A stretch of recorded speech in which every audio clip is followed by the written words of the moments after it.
Vicki and I aren't sure what we're doing up here for a moment. So we heard such powerful testimonies over the last couple days. And honestly, I'm not sure there's anything I can say more than what we have already heard, including what we heard this morning. And perhaps you've heard quite enough from Vicki and I.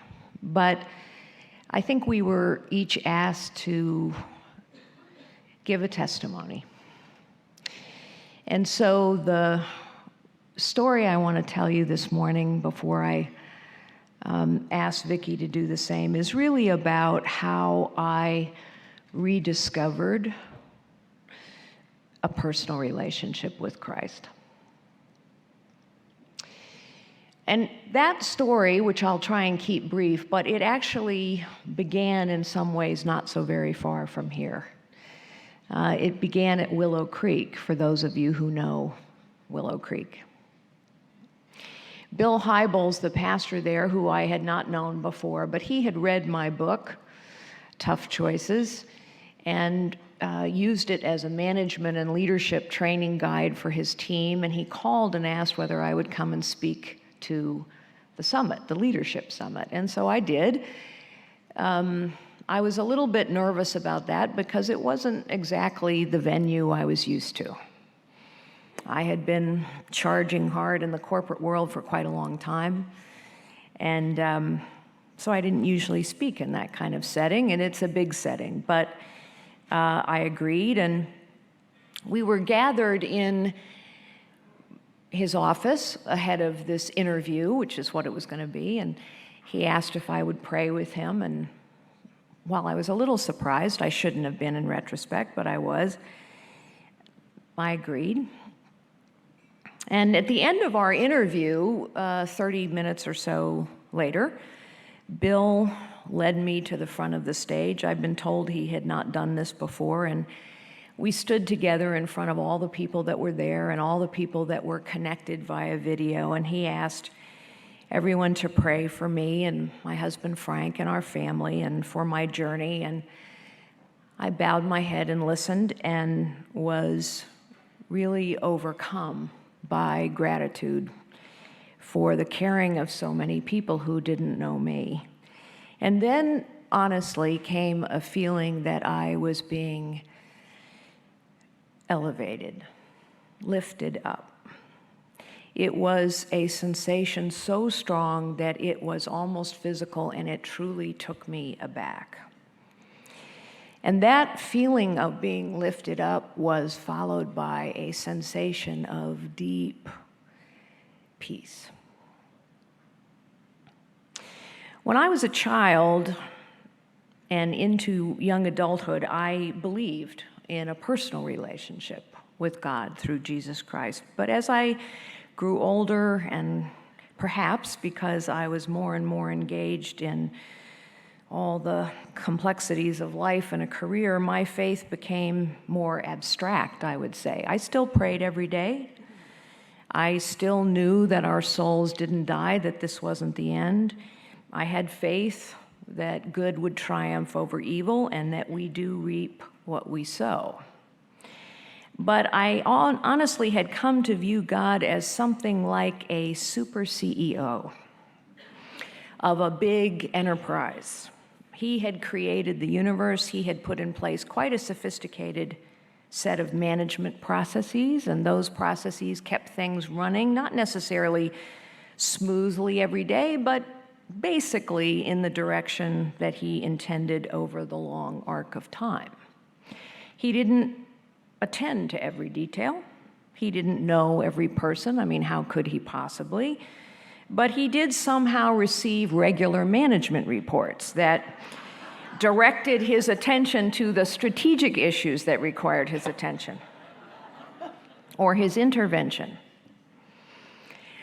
And as I, had this sort of CEO model of God, sounds a little self-centered, don't you think? But as I had this vision, the virgin birth, the resurrection, the divinity of Jesus Christ, the Holy Spirit. These were all, of course, very powerful allegories that drew people toward the right idea. They were profound ideas at the heart of a sophisticated governance system, but I wasn't really sure they were real anymore. Bill and I talked about all that over the course of a year, and he was constantly prodding me to think about all of this. I was sort of surprised by his personal interest in me. He was very persistent, and it was his persistence, his personal interest that kept me pondering the contours of my faith. Why had I lost this sense? Why did I think this? And so my doubts grew, and one Christmas Eve, I asked God for help in resolving my doubts. And I prayed for a sign. And the next morning on Christmas, I woke up with a clear mind, because it suddenly became blindingly obvious to me that there were signs all around me. And so many of those signs came from the world of science and technology, where I had made my professional career. I thought that morning about the scientists who are discovering the miracle of millions of new forms of life in the depths of the ocean, some in places so dark and inhospitable that no one had ever imagined life could survive there, much less thrive. Why not, then, the miracle of an Immaculate Conception? Were there not inexplicable mysteries that confronted us every single day? Were physicists not still struggling to understand the basic building blocks of the universe? Were quarks and protons and dark matter not profoundly miraculous? Did Einstein not prove that energy never dies? It just changes form. And of course, God knew every single one of us personally and kept track of us and heard our prayers. Every time I turn on the GPS in my car, I marvel at the human ingenuity that built a system of technologies that keeps track, precise track, of where we are, knows when we deviate off course, and provides precise instructions as to how to return to the right path. We may ignore those instructions. At the next available opportunity, make a legal U-turn. We may even become annoyed by those instructions, but nevertheless, guidance is provided. If human beings can do this, then certainly God knows everything that is happening in the universe, not in broad management strokes, but in minute, personal detail. And because God knows us so well, his care was instantiated in a physical, empathetic son, not because God needed him, but because we did. And Jesus Christ shows us the right path. A short time later, my father died, and I grieved deeply, but I felt none of the awful months of turmoil that had accompanied my mother's death. And despite my tears and my tearfully delivered eulogy when the congregation sang Amazing Grace, I felt only sweet peace. I would come to understand the depth of God's personal love in a year filled with fear and pain. In the February of 2009, my clearly shaken doctor informed me that I had an unidentified form of cancer and that tests needed to begin immediately. After being diagnosed with an aggressive form of breast cancer, I battled my way through 11 rounds of surgery, 4 months of chemotherapy, and 2.5 months of radiation. And yet, through all of that, this sweet peace never left me. For those of you who've read my book, you know there are lots of things I have been afraid of in the course of my life. And one of the things I have been afraid of since I was a little girl was dying. And now, faced with the very real possibility of death in that year, I was not afraid, never once. I realized when I was cured that cancer had brought blessings, the love of family, the nurture of friendship, the kindness of so many strangers, the joy of life, the power of faith. These are things I came to appreciate in a new and profound way. And I came to see, yes, even cancer as a gift from God. My ordeal with cancer, though, paled in comparison to our younger daughter's battles with her own demons. She suffered from addiction. And a couple of weeks after I finished my radiation treatments, we were told that Lori, our beloved Lori, had died alone in her apartment. The grief and the guilt my husband and I felt were almost suffocating. And yet, at her funeral, people told me that she was in a better place. And for the first time in my life, I knew what they meant, and I accepted it as real. I was certain that she had not been truly alone in her final moments and that we were not alone in our sorrow, and so I was comforted. Soon after that, my husband told me that he had lost his faith. He had always been a faithful man, but he could not believe that Jesus loved him and that God could let such a terrible thing happen. And so I prayed that Frank would be given a sign and his faith restored. At a certain point in this process, I was at the wall in Israel, and my prayer was that Frank would find his faith. A few days before Father's Day, he was in the garage. My husband loves cars. He loves to tinker. He was changing the oil for the gazillionth time in one of his cars.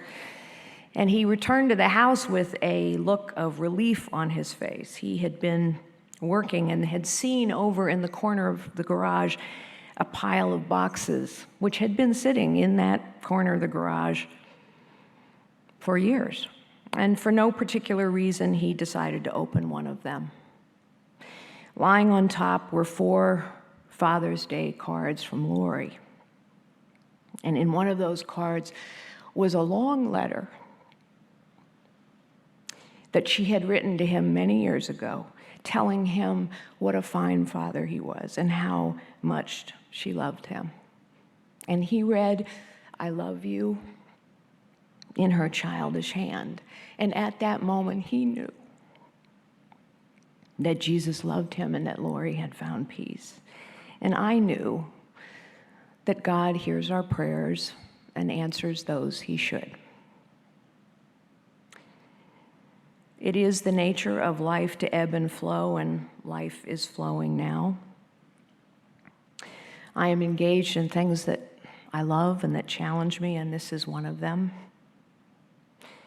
I am unburdened, totally unburdened by fear. And I realize in a way I have not before that life is not measured in time. It is measured in love and contribution and moments of grace. The very last line in my book is that my soul is at peace.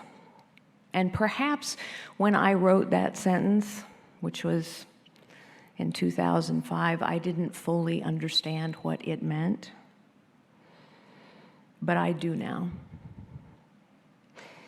The peace of the Lord passeth all understanding. It lifts us up. It guides us on our way. It comforts us in our time of sorrow. The Lord is my shepherd. I shall not want. Amen. Thank you so very much for being here, for letting us share.